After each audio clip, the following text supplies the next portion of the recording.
This is the Digging for Truth podcast, presented by the Associates for Biblical Research, demonstrating the historical reliability of the Bible through archaeological and biblical research.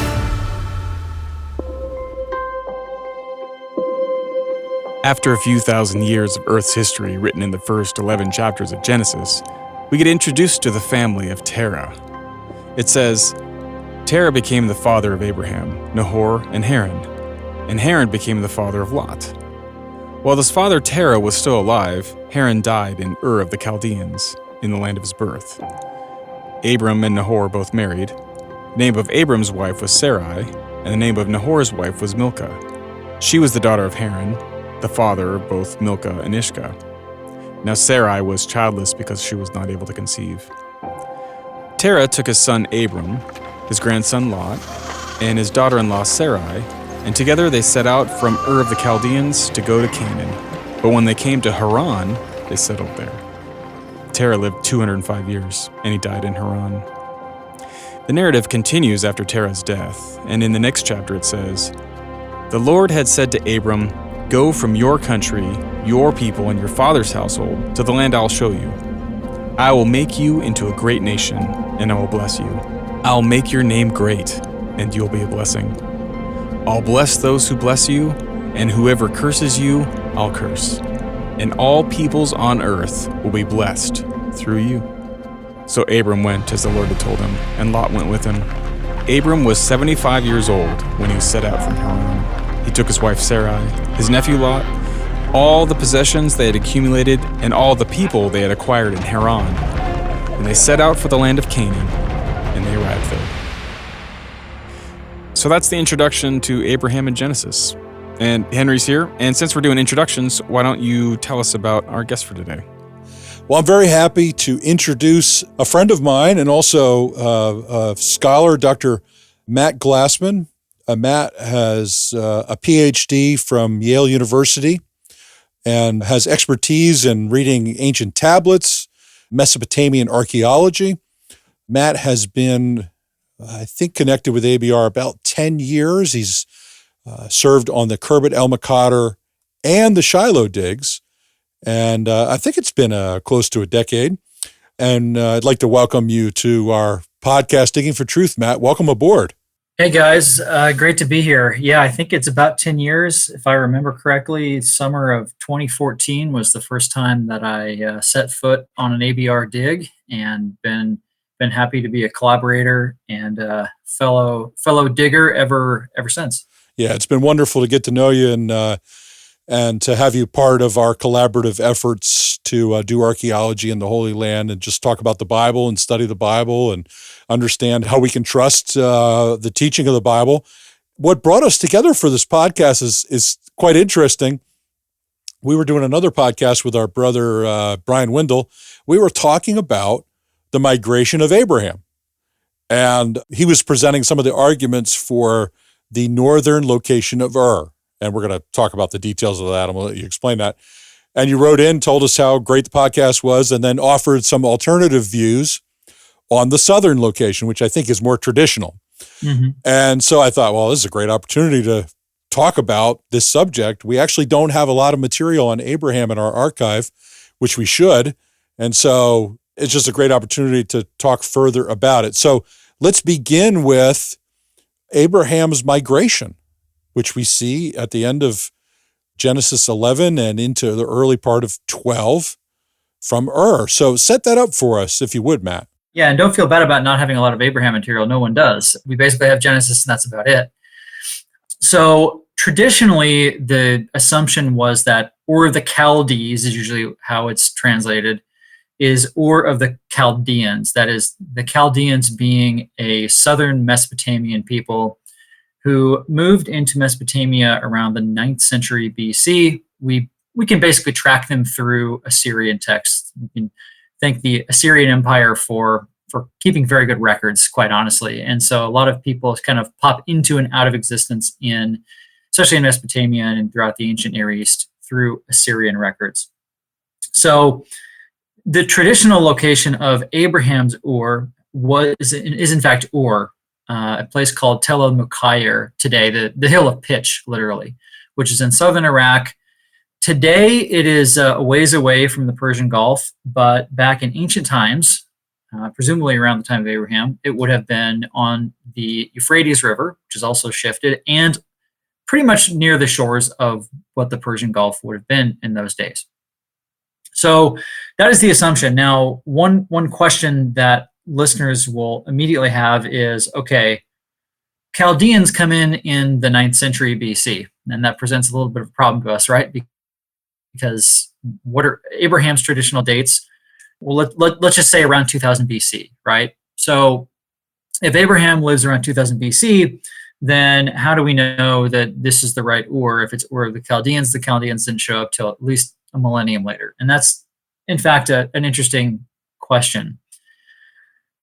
So at least what we have here is we have someone who is, in my view, adding an editorial note to the text and inserting that and saying, Abraham's Ur is the Ur of the Chaldees. That is, at the time I'm writing this is the land where the Chaldeans live, right? So that presents a number of issues to the identifying where Abraham's Ur is. That doesn't rule out the northern location. And I should say off the bat, even though I favor the southern location, I think that there are worthwhile arguments that can be made to advance a northern location. And at this point, we just don't have the evidence to really zero on either one of those. But in any case, I think that Abraham and his family initially, and this is the last verse of Genesis 11, so we've just seen the Tower of Babel drama play out, and after the Genesis 10 Table of the Nations, we see Abraham moving with his family from Ur to a place in today southern Turkey, a place called Harran, which is also a major city well known in the ancient world. So if I could just lay out a little bit of what Ur was like in Abraham's days, so it'd be probably another podcast, but assuming traditional dates for Abraham here around the year 2000 or so BC. Abraham possibly lived around a regime called the Third Dynasty of Ur. Not to get too much into the weeds here, but this is basically the third kind of major political regime that ruled over the city of Ur, and during the Ur III period, as we call it in ancient Near Eastern studies, really dominated much of southern and up even into central Mesopotamia. So Abraham, at least in my view, is living around the time where Ur is the place to be. It's a major urban center, it's cosmopolitan, and it has political influence over other city-states in southern Mesopotamia. And so what happens? Why does Abraham leave? Well, again, we don't know, but if it is in fact the southern location that Abraham's, to be identified with Abraham's hometown, we have some kind of literary poetic texts in cuneiform, that is a Akkadian and Sumerian text, that describe to us the downfall of the city of Ur. So again, there's a big question about whether or not, just how historical it is, but to me, where there's smoke, there's fire in ancient texts. And so if there's this literary tradition about the downfall of Ur, something must have happened. So does that cause Abraham to leave the city of Ur? We know that even from modern times, when places are besieged by armed conflict and many cities in the ancient world are destroyed, what does that mean? It often means refugees. So could this have prompted Abraham to have left the city? Well, it's possible. It's possible. Now, interestingly enough, one of the data points that we could possibly consider today is the issue of the ziggurat / Tower of Babel. Possibly the most famous ziggurat of all is in the city of Ur. I've actually had the privilege of going there in 2017. I was at Ur. I saw the ziggurat, and had Abraham, occupied the traditional dates that we all kind of assume he does, based on biblical chronology, then did Abraham see the tower at Ur? And he probably did. Right? So every major center in southern Mesopotamia and even elsewhere later on had a ziggurat. That is a giant mound of mud bricks that kind of looks like the step pyramid in Saqqara, if you're familiar with that.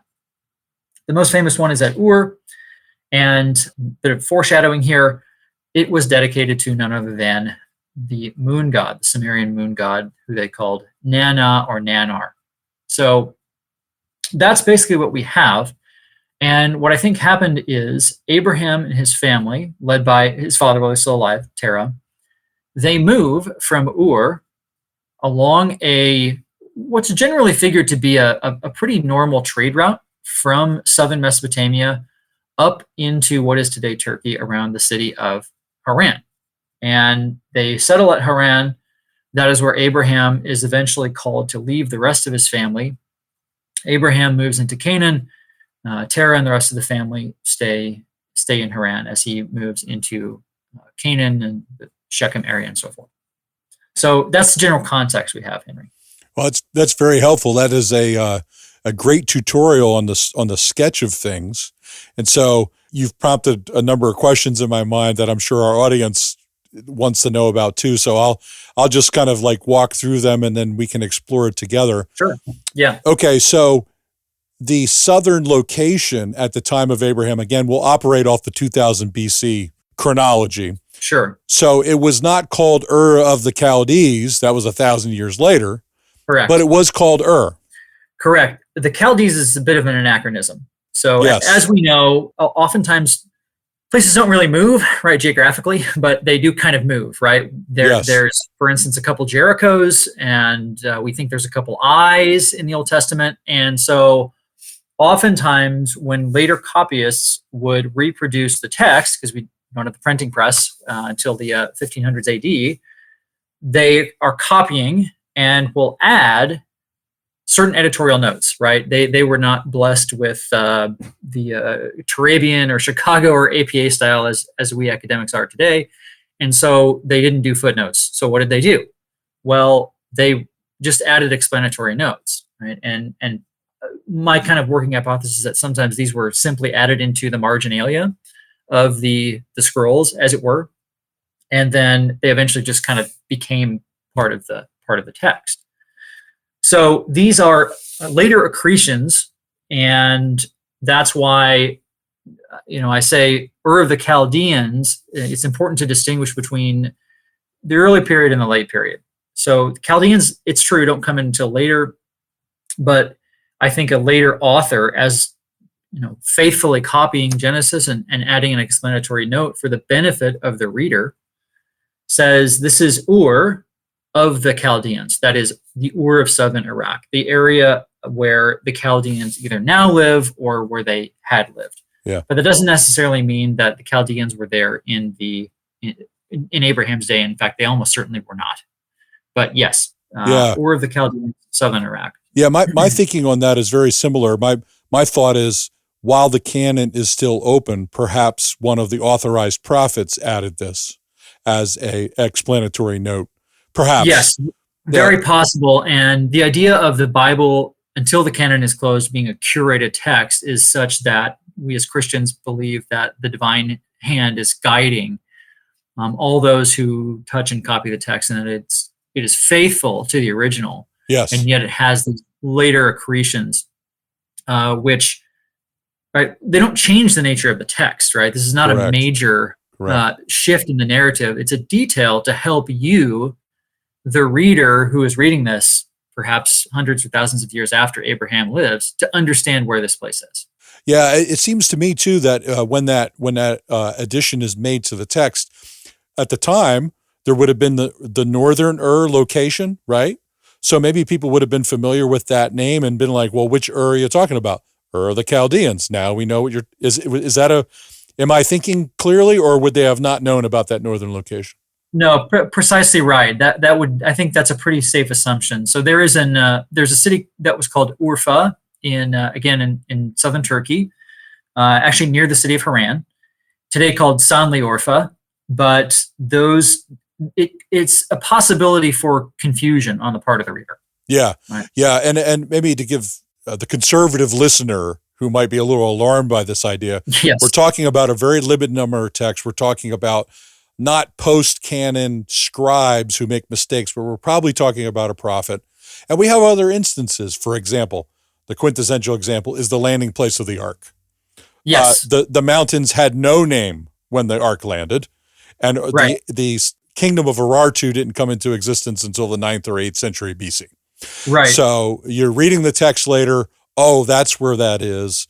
From Dan to Beersheba would be another example that are in the Mosaic material. The land hadn't been conquered yet, and it's a description from north to south. So just Correct. to sort of give our listeners a bigger picture of these geographic updates to help them Right. along. So, to avoid any scandal here, yes, these, first of all, the canon not closed, right? So public revelation still ongoing. And yeah, we trust that this is part of the process of revelation, that these later accretions, they're in fact accentuating the text, right? Because that's what the scribe is doing. The person copying the text he's not trying to confuse you, modern reader, whenever the case may be that you're reading this. He's trying to help you, right? This is an aid to the reader. Yes. To say, hey, this is specifically where I'm talking about this. So yeah, these explanatory notes are limited in scope, but they happen quite frequently in the Old Testament, and conservative listeners should not be scandalized by this. It's actually pretty well accepted, even among most, I would say, all conservative scholars. In academia today. So. Yeah, and I think it's helpful to articulate that because it's important just to lay that out. So when we're talking about the two Urs, we have at this time the existence of two of them effectively. This is for the purpose of clarity. Now, address the issue, something you point out that's very simple, but I'd like you to expand on it. One of the things that you might say is against the northern identification would be the fact that the northern site was never called Ur of the Chaldeans. Well, let me just be judicious and say I am not aware of being called. That's the scholar in you, or the or the Chaldeans. So yeah, I'll just leave myself a little room to slip out of that. If right, we could. My luck, tomorrow we'll find a text with it printed, written on it. But in any case, no, not called Ur of the Chaldeans. Now again, that takes us back to about the 9th century, right? So we've identified the city, but I suppose a skeptic could say, all right, well, a later scribe, how did he know? Well, okay, fine. When we talk about questions like this, what we're doing is we're essentially trying to look at the picture on a jigsaw puzzle, but we don't have all the pieces, right? So we're trying to add up all the pieces we have and arrange them in such a way that we can kind of come to some sort of synthesis and try and see what the picture of the original puzzle was after we've lost a bunch of pieces, right? So Ur of the Chaldees, it's a data point, right? This in and of itself doesn't necessarily settle the question, but it points us in a direction, right? And so what hopefully we're going to do is we're gonna add up all of the data points, or arrange the puzzle pieces, as it were, to stick with the metaphor, to try and see the picture of what the actual truth of the matter is. So that's very good. So in the biblical text, the primary cause of the migration is God's call. Mm-hmm. And you seem to be suggesting that perhaps, well, I'm reading into what you said. Tell me if I'm reading into it. Tell me what you think. That perhaps part of what precipitated some of that, the background, was the political upheaval in the southern location at the time that the biblical text puts that. What's your take on that? Am I understanding that right? Or correct me, please. Yes. So I think that whether we say it was God's call or whether it was some sort of downturn in the family's luck, right? We'll just put it that way. First of all, those two things are not mutually exclusive, right? These could have coincided. And in fact, I don't know about you, but when God wants to get you to do something, sometimes, unfortunately, what does that usually mean? Right? It means he's got to shake you out of your circumstances, right? And so perhaps this is something like that. Again, this is highly speculative, so I'm merely offering conjecture here. Yeah, sure, but it's reasonably logical, I would say, and I never heard it before, so it made me think. Yeah, God is not only revealing his will to Abraham, but there are providential circumstances which God is also in control of. Correct. And a little bit more context. What do we know about this family?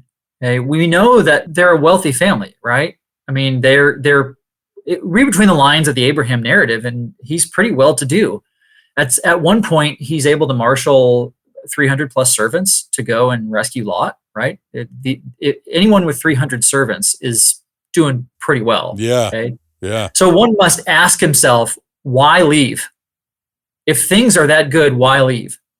Okay? If you are living in one of the most cosmopolitan cities on earth at the time, and you have a retinue of servants, and from all indications you're doing pretty well, why do you leave? Okay? If I had the I don't know, a penthouse overlooking Central Park, and I'm pulling down a couple mil a year, I don't know that I really want to mess that up, right? Yes. And I suppose more to the point, it might take, God perhaps removing some of that convenience to get me to finally be willing to listen to his call if he wanted me to move to, I don't know, Kansas or someplace. Well, you're a dyed-in-the-wool Northeasterner, right? Is that right? Well, I've been here for 10, 12 years now. So okay. My children are Yankees for sure. Okay. Yankees. I haven't heard that one in a while. Yeah. Well, that's very good. I like that. It's giving layers. Now, the biblical text doesn't tell us that, but we can learn from the archaeology and the background and maybe fill in some of the gaps as long as we do it cautiously, which is what you're doing. Oh, but by the way, I should add to your expression of all that, it's not just that Abraham left. He was able to convince his own father to leave and their family. Yes. So this is not, as you said, not just a one-man operation. So upheaval could have been a contributing factor there. That I could see that. Yes. Do we know that? No. We never know why, but an entire, essentially extended family, right? I mean, who knows? Maybe like a clan-sized element is up and leaving what was for them probably civilization. And, as great as Haran must have been back in the day, it probably was not the city of Ur. So why leave? Yeah. Right? That seems to me an obvious question in the text. Now, Genesis, as is typical, doesn't fill us in with all the details we'd rather like to have. But one has to ask, okay, why did they leave? Why did they leave? Yeah. Yeah, it's good. Now, I wasn't planning on asking you this. I just want to get your thoughts on this. Genesis 12, 1 through 4, the call, 1 through 3. So, but I wanted to say something before you got into this. So you just admit it seemed like Abraham took his father and went, but I was just looking at it, and it's all about Terah taking his son, Abram. Oh, I stand corrected. And taking his family, because Abraham doesn't get the call until after this, when they're in Haran. Right. Well, two thoughts on that. Okay. One is, you're right, Terah led them out. But I wanted to ask Matt about the second point of Luke's thing. My understanding so far is that 12, 1 through 3 is a flashback to Ur. Now, I might be getting into the weeds here because it looks like chronologically that this is happening after the death of Terah. So do you have any thoughts about that, or am I getting too far afield? Yeah, this is, go from your own country, your people, and your father's household. Yes. That will show you. Yeah. Okay. This is perhaps after Terah has died. At least if you read the narrative chronologically. Yeah, I think that's possible. Yeah, I'll be honest, I hadn't really thought too much about it, but that certainly makes sense. And so one of the questions would be, right? So Terah is the paterfamilias of this clan or family or extended family, right? And so then typically what would happen is you pass that on to your firstborn, and he would become the new one. So, it does, now that you say that, it strikes me that this was, I had always thought of Abraham leaving his family as a kind of revolutionary act, right? That's, people back then didn't leave their families like we leave them today to go to school, university or something. Yes. Yes. Where we can still stay in touch with them. This is Abraham leaving and saying goodbye forever, basically. And I think the stakes, now that you mention this, it occurs to me that the stakes are even bigger with this question of who becomes the new sort of center of the family, right? Because the father, the paterfamilias, the leader of the family, is the one who is he's the kind of He practically governs the affairs of the family, but he's also the symbol of unity, right? He's the one holding everyone together. And so this would have been a big question for them. So Abraham's leaving is no small thing, right? This is not just, hey, I'm leaving and I'm going out to go to the university of whatever, and I'll text you and call you and FaceTime you every day. It's not like that. This is a definitive break, and he is gone. So, whether it happens after Terah dies, I'd have to do some more thinking about that. I'm not sure. As I look at the text here, I don't really get a clear sense of that, even though certainly we get the Terah, he dies in Haran in Genesis 11:32, and then we're off into the call of Abraham. So it does make a certain amount of sense that after this call happens either around or after the death of Terah. That's what the chronology of the text at least indicates. Yeah, I was just looking at Genesis 12 here, and so Abraham is called, and then it says Abraham was 75 years old when he departed from Haran. It doesn't talk about Ur at all anymore after Abraham is called. Yeah, we might be getting too far afield with this, but it's interesting in Stephen's speech in Acts 7. He puts the call in Ur, and it's interesting that Abraham doesn't leave Haran until Terah dies. So it's just kind of interesting from a biblical standpoint. How do you reconcile that? Which is probably a whole nother episode. Yeah, I don't know that that's too terribly difficult. Abraham, at least this way as I conceive it, right? We talk about the call of Abraham as if it is singular. Is that the case? I don't know about you, but strange new God appears to me and says, "Hey, uproot your entire life." I don't know that I'm taking that bet on the first communication. Yeah. So progressively, this can be a sort of process. Yeah, right. That's very well starts in Ur, and then almost like Abraham is prepared for this. Sure. And then with the death of the father would have been a major event in his life. And then perhaps that's the signal that, okay, now I've prepared you for these years, now go. Yeah, that's good. All right, well, we got into the weeds a little bit there. So let's pull the telescope out a little bit. That was a little bit my fault, but you mentioned in the first part of your introduction, again, Abraham's father, Terah, and connection to the Tower of Babel. Explain that again, and then explore that some for us, Matt, if you would. Yeah, this is, again, it's pretty speculative. Here's what we have, right? In terms of hard evidence, we have the Tower of Babel narrative, and it says that its top or its head was in the heavens, right?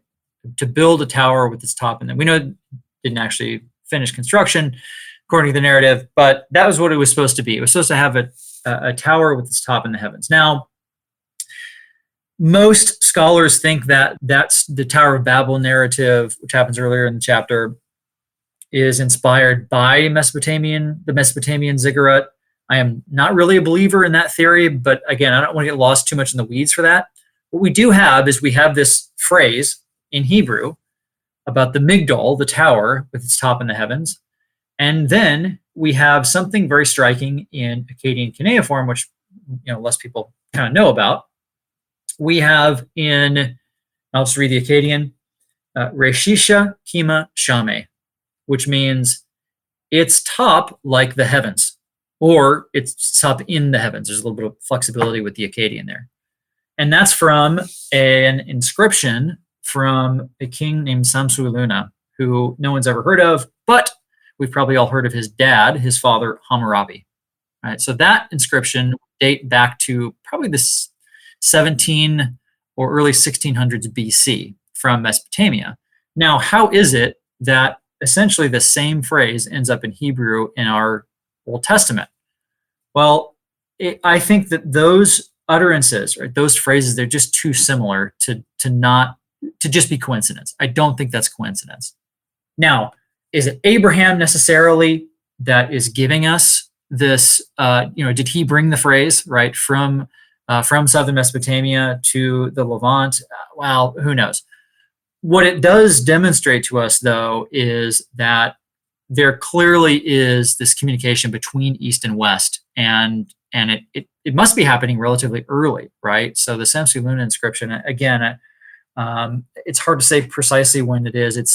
It's actually describing one of these ziggurat towers at a place called Sippar, and it has the exact same phraseology. So that to me is very striking, that there must have been movement of peoples from southern Mesopotamia to Canaan. So I think that at least provides us a context for accepting Abraham's move from a southern city in Mesopotamia to Canaan, to the Levant. And the normal route, by the way, is you have to go up. You have to go up from southern Mesopotamia through the river valley, and then you have to come down. You can't cut straight across because it's desert, and they didn't have enough provisions or a way to store enough water to make it that far. They just didn't have the transportation. So you have to go up the Fertile Crescent to southern Turkey or so, perhaps Haran, which is a major city, and along a trade route.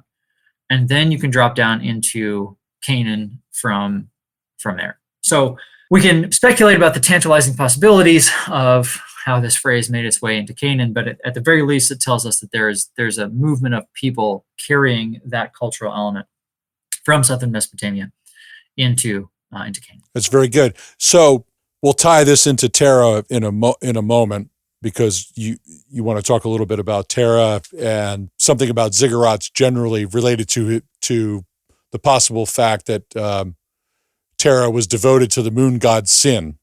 Yes. So why Haran, right?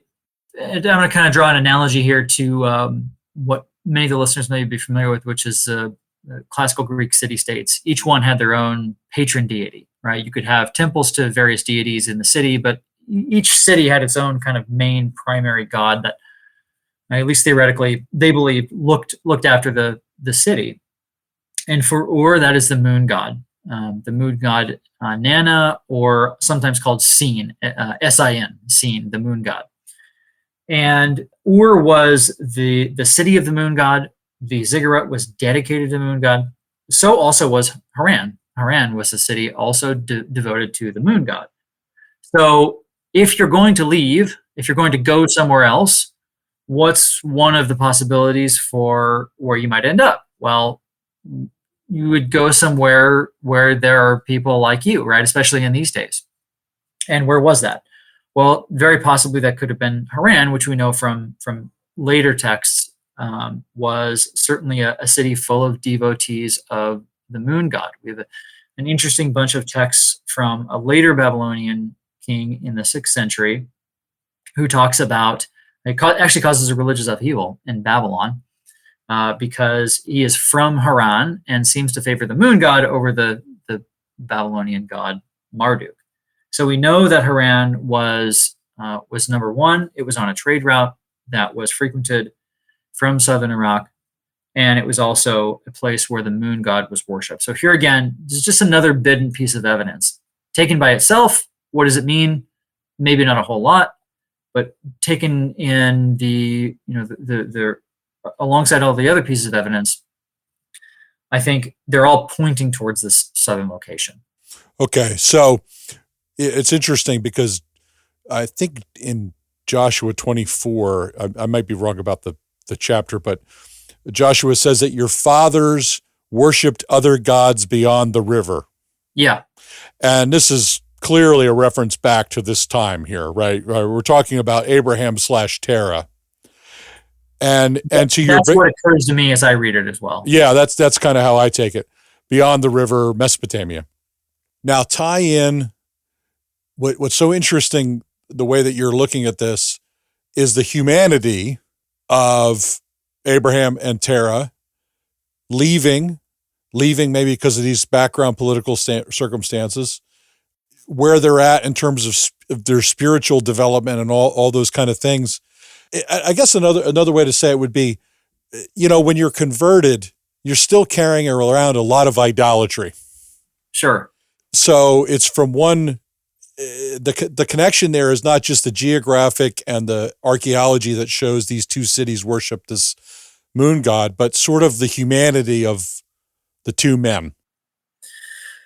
Yes, and I think throughout the Old Testament, I never fail reminding my students often in my courses that the Old Testament has a kind of telos, right? There's a movement, there's a point and an arc to the narrative, and part of that is that God comes to the human beings always where they're at, and where Abraham and his father very well may be in times long past is doing what everybody else did in the city of Ur, which was worship the moon god and who knows who else.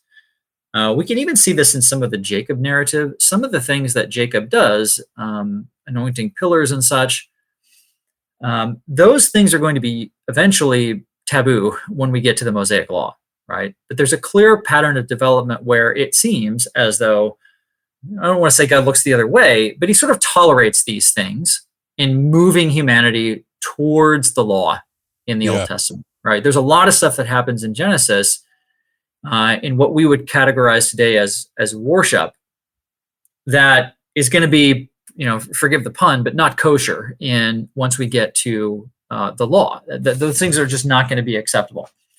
And I would put this in that category, right? So worshiping the moon god because you've grown up in the city of Ur and you've never really known anything else is one thing.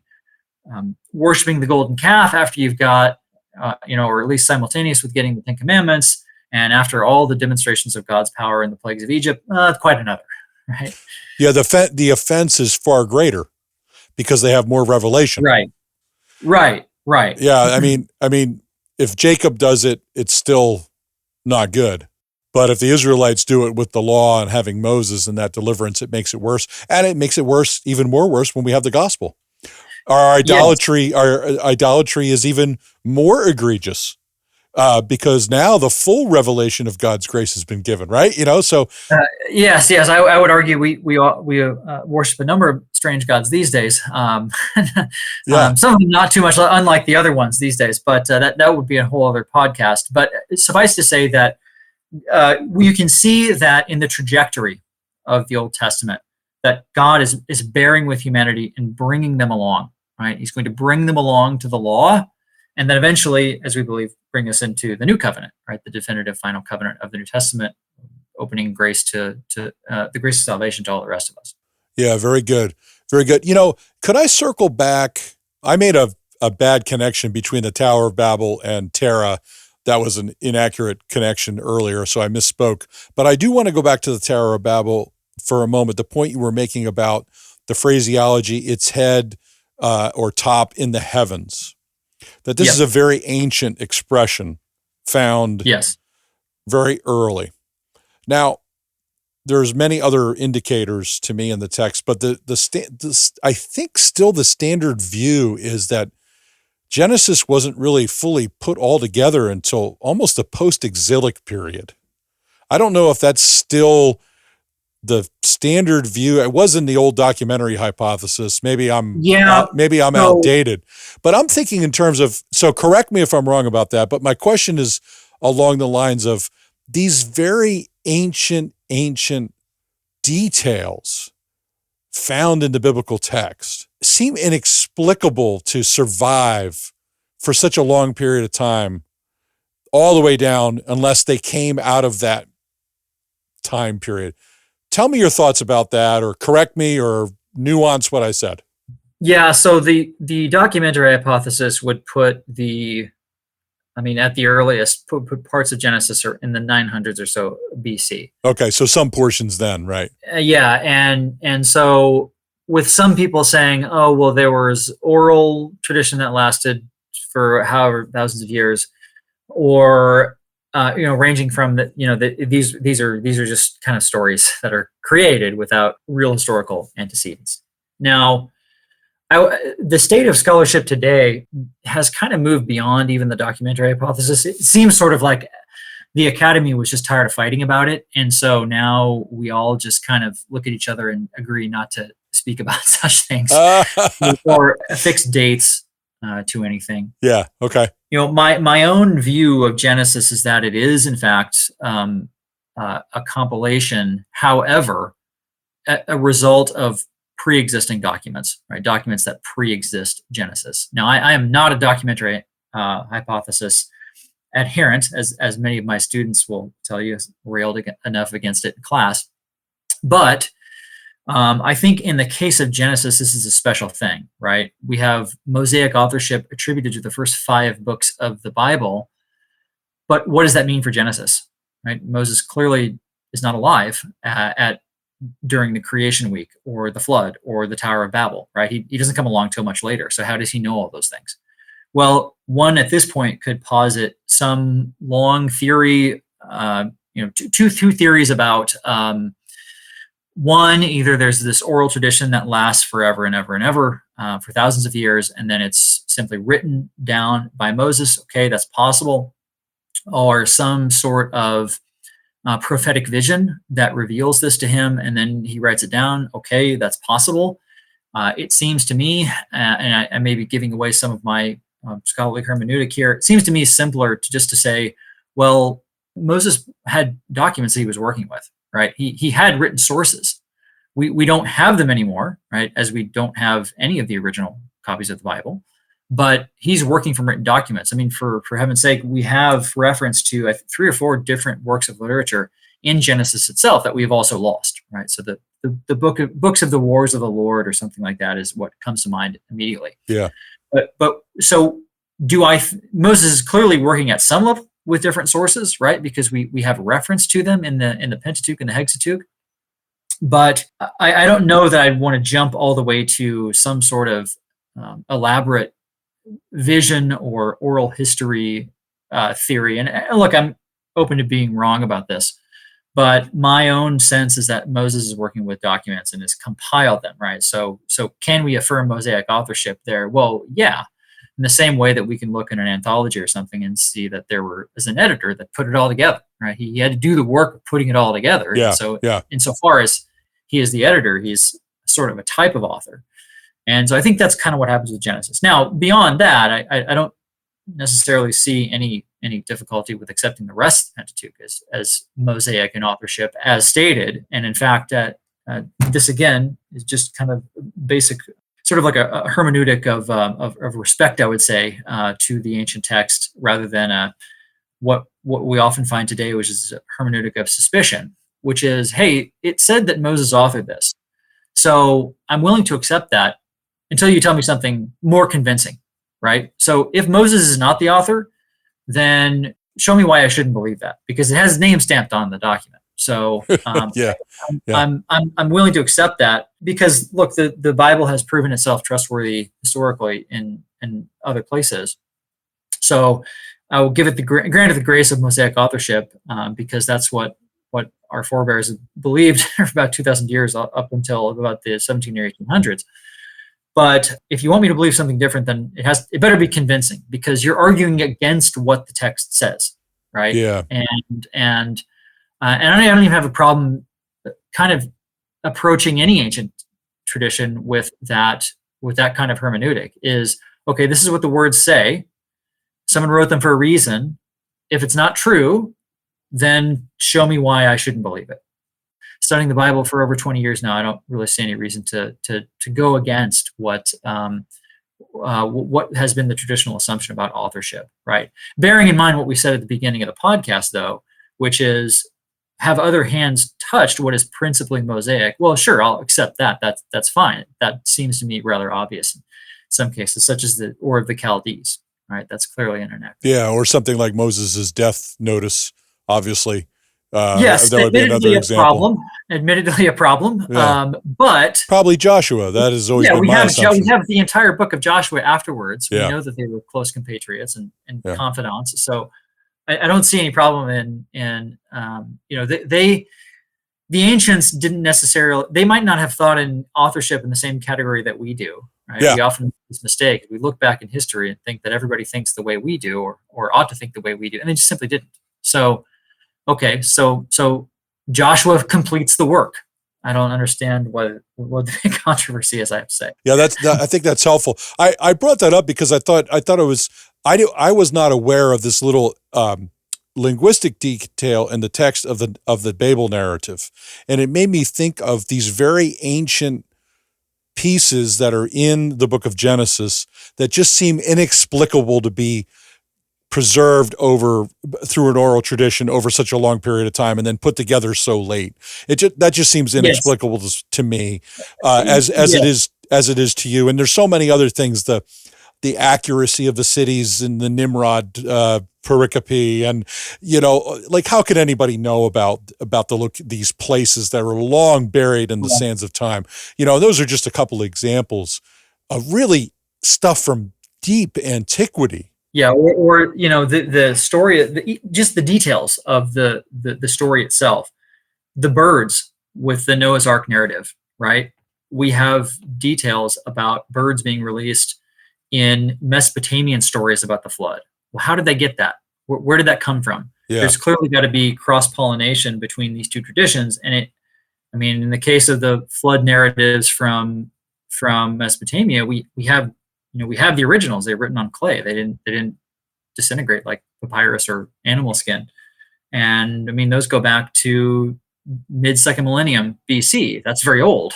So they're I think at the very least, honest evaluators of the Old Testament, even if you do want to chop it up like the documentary hypothesis historians do, must admit that there are elements of, as you said, deep antiquity in these narratives. Yeah, I thought it was very helpful, Matt. Thank you for that. Okay, I do want to circle back to our friend Abraham a little bit, yes, because of the question of but these things are all interconnected, and of course. And I hope our listeners will be edified by it. One of the points that you make, which I thought is basic, but it makes sense to me, and that is the proximity of the city of Haran to the northern location. Yeah, this to me was the reason why I just couldn't buy the northern argument. This to me is kind of a common sense thing, and I cursory search on Google Maps here, but the city of San Liorfa and what must be the ruins of Haran today are about 20 kilometers apart, and that's nothing for us today, but even back then, factoring in modes of transportation, that's not too terribly far. It's a few days' journey, perhaps. So, again, to me, the narrative is about there's a certain economy of Scripture where it's deeply frustrating at times for us modern scholars that want to know every little detail about every little thing, and especially Genesis doesn't give us that. But what it does mean is that what Genesis does give you must be vitally important, because they're often saying a whole lot with not a lot of words. So why talk about a journey from Ur to Haran if that journey only lasts 20 kilometers, right? That to me doesn't really mean much, right? Especially when we're talking about Genesis, the end of Genesis 11, the beginning of Genesis 12, where the narrative is very terse. It doesn't hardly give us anything. Yeah. There's a ton of, think about all the detail there that we would like to know, and we just don't have it because the author he's kind of glossing, right? He's giving us wave tops. And so a journey of 20 kilometers, even in those days, it's, that's a vacation. However, if we're going to go from southern Iraq all the way to the Haran, well, that's a journey, right? That's a life-altering journey. You're likely not going back, right? Or if you are, these merchants who went on these trade routes, we know from even as far back as the old Assyrian period, who would go from the city of Ashur in northern Iraq to places in southern Turkey. These are like years-long journeys. Now that's something, right? That's worth including in your narrative when your narrative is very, very terse on detail. So to me, announcing, as the text does, that Terah uproots his whole family and moves them from Ur to Haran, it doesn't make a ton of sense to me if that's all the journey is. It's also, by the way, it's kind of the wrong direction. So if you look at where the places are today, if their plan is to go to Canaan, they're moving south, but they're moving kind of south by southeast. So they're going the wrong way. There have been other scholars who have posited this, and this is kind of why I just don't I can't really go with them on this here. Yeah. Again, there are other reasons why it's not an absurd suggestion, but the directionality of it and the distance, to me, just on a common sense level, just never made sense, right? Why are they going the opposite direction, right? You're telling me that they're going on this journey that's not that long, and they walk for maybe a few days and they stop in Haran. Well, they haven't actually gained anything. They're going to have to circle back and they're going to have to make up all that time if they want to get to Canaan. They're going the wrong way. Yeah, there's a certain logic to that. Now, as you point out, the biblical text is, what's the word you use, terse? Yes. Yeah, it's interesting, right? You have Abraham's birth, then suddenly he's married, his wife is barren, and then he's 75. Yes, it's like bang, bang, bang. Like there's really not a lot in there. Now the narrative makes sense. You could fill that time out with a lot of events, but ultimately it's very short. It's so interesting how scripture can be that way. In Genesis 1-11, what takes up most of that enormous period of time? 1 year of the flood. So it's fast forwarding, right? It's like, I used to say this in class to my students, but now they're all so young, they don't understand and none of them's used a VCR, but when you used to have the old VCR, you'd fast forward, right? Genesis 1-11 is a lot of fast forwarding. Yeah. And then all of a sudden, boom, you hit a brick wall with Genesis 12, where you have the Abraham story, which unfolds over at least 15 chapters. And so the text slows down quite a lot and gives us a lot more detail. Well, to me, that says something, right? The very economy of the words and how they use them says something. And so what you get in Genesis 1-11 must be pretty important, because they're fast forwarding through a lot of that text and they're stopping just briefly here and there to give you the most important elements. Yeah, interesting. It doesn't quite, I wouldn't say it's a contradiction, but it doesn't quite jive as I'm thinking here about it too. Now, we talked about earlier, where is the call chronologically from 12:1 to 12:3? But even if you're not dogmatic about that, the Lord says, go from your own country and your kindred and your father's house to the land that I will show you. And to stop in Haran would still be, for some period of time they're there. We don't know exactly how long they're there, but it just seems to me to be not sort of the spirit of the whole thing is, you're leaving this place. Right. You're leaving this land, you're leaving this country, and for them to get 15 miles down the road, or what is that, 12 miles or something like that, it's not very far. It's not very far. It doesn't give the, now this is intuitive, so I confess, I'm going with your intuition here, so we're not being dogmatic, but it doesn't quite have that feel, does it, that command of what you described earlier, the trip from southern Mesopotamia all the way to northern Mesopotamia. That is a major haul. That's like moving to Europe. That'd be like me, like you or I moving to Europe in a way. Does that help? Does that make sense to you?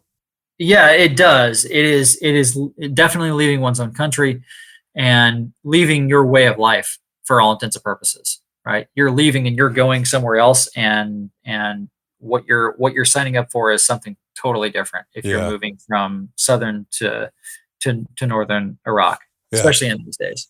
Yeah, that's good. Now, is this whole point moot if Abraham wasn't called until he was after living in Haran? That point would be moot, yes. If the call is in Haran, he's already in Haran. Yeah. So, yes, that's a good point. So, my thinking on this is that this is actually it's a flashback to Ur. Uh-huh. And I think you can defend that exegetically, but I didn't want to get into the weeds with all the reasons for that. Yeah. But yes, it would be a moot point if the call is in Haran, because it would be after they left Ur. Mm-hmm. So, and he'd still have a journey after that. It would just correct. And you would have to have a precipitating event for them to leave Ur to begin with. Yeah. If the call is that's still a mystery, because if the call is in Haran, then the precipitating event could be the political circumstances that Matt described earlier. Yeah. Because the call hadn't taken place yet. Yeah.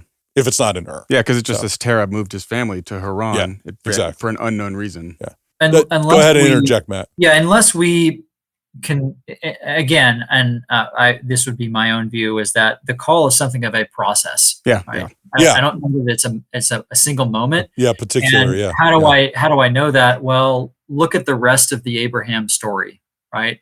How does God call Abraham to the things to which he calls him? Well, it's an ongoing process, right? We know that God wants him to he's going to promise him a son, for instance, right? And Abraham probably gets really excited when he hears that, because that's what he wants. Well, there's a whole lot of stuff that has to happen, and a whole lot of, for lack of a better term, God and Abraham are getting to know one another a lot better in those intervening years between that first announcement of a son and when it actually happens, right? It's a long time. It's a long time to wait. So it seems to me that when God calls, at least Abraham in this part of the narrative, to do something, he may make an announcement or he may call him to something, but that is a long unfolding process. Yeah. And so I don't know why we couldn't read that back into the original call of Abraham. Does God start to communicate with Abraham in Ur? Is this one of the contributing factors as to why they leave Ur? These are all possible, but I would shy away from a kind of instantaneous spark of lightning call from God to Abraham. Yeah. And I would think that, and this is somewhat experiential as well, it's sort of an ongoing process, right? You're called, and that call kind of unfolds or develops or grows. I think and you've challenged me a little bit here to think a little bit more deeply about this, so I thank you for that. When you read the end of verse 3, it says, "In you all the families of the earth shall be blessed." Verse 4, "So Abraham went as the Lord had told him, and Lot went with him." When you read that, it looks immediate, doesn't it? Just because that's a natural way to read it, like on the surface. So Abraham went. Yep. But you're saying that the space between the final words of God and "so Abraham went" is not necessarily immediate. In other words, the text could be summarizing here too. Yes. Yes. Yeah. Yeah. Well, what I'm getting at is along the lines of your thought. It doesn't mean that Abraham just got up out of his seat and left. Sure. You're saying it's a process, which is like the way that these things work with people when God calls them. And I think that's important for us to think about. Yeah, it seems to me that that's more the way that God works in the Bible. Yes. That I would not argue against Abraham having an initial contact with God in Ur. Sure. And then this is sort of ongoing, and then the definitive moment in Haran when Abraham does actually have to go and leave. Excellent. Well, that's all worth exploring, and I think we've sort of like sketched out some of this. This has been one of those episodes, Matt, where the only known is the biblical text, and we're blessed to have this background of material that you've actually, studied, are an expert on, but we still know so little. So we have to be careful about dogmatism. But I think overall you've made some really strong points to really seriously consider that southern location. And I think that at the perhaps the best we can do is take those locations and weigh them like in an old-timey balance, right? And to me, the scales tip towards the southern location. But yeah, I would also not be terribly dogmatic about the location. It seems to me to be the southern location, but others have advanced arguments that are not unreasonable regarding the northern location as well. Yeah. Any final thoughts that you would want to add to that, Matt? Any evidence that's important that I might have missed asking you or that you wanted to mention? Nothing in the way of anything specific, but I would just say this, that one reason why I was initially moved towards the southern location is thinking about the nature of what God is asking Abraham to do, and the thing that Abraham undertakes to do. We often call Abraham our father in faith, and it takes a lot more faith to do something like this than I think even a lot of us in the modern world realize. There's no internet. There's no rapid forms of transportation. There's nothing like that. And so Abraham is quite literally having his life turned upside down here. I think that we should not overlook that. And I think that is actually one of the salient features of the Abraham story in Genesis, is that Abraham does something pretty remarkable. And that's one of the reasons why I favor the southern location, because it is, in fact, a trek. It's a difficult trek, right? And for Abraham and his family, they make that trek to Haran. And then Abraham is then called to even more potential danger, and call it an opportunity to exercise even more faith in God in leaving Haran and going into the land of Canaan. So that's kind of how I would wrap it up. Again, none of these points of evidence or data points, none of them carry a ton of weight on their own, but I think adding them all up together, they do tip the balance towards the southern location over and above a northern location. Well, that's fantastic, man. I appreciate it. I hope our audience will consider it. I mean, this is part of the work of biblical studies and archaeology, right? Archaeology gives us a little slice of the past that we don't know about in the Bible, and we try to find ways to complement the two of them together and see if we can sort these things out. But just let me say publicly how much I appreciate you. I appreciate our friendship over these years. Appreciate your commitment to these things, to ABR for your service, and grateful to serve our Lord with you. Yeah, absolutely. Likewise, it's been an awesome 10 years working alongside ABR, and hopefully well into the future. All right, thanks again, Dr. Glassman. Thanks, guys. If you want to listen to some more and learn about some of the archaeology that relates to Abraham, we did an episode with Brian Windle that you can go back and listen to, and we'll put that in the show notes. That episode was actually the one that Dr. Glassman had listened to and made him want to dive deeper with us. So that's all we have for today. Until next time. Digging for Truth is a presentation of the Associates for Biblical Research. To find out more about ABR, just go to BibleArchaeology.org.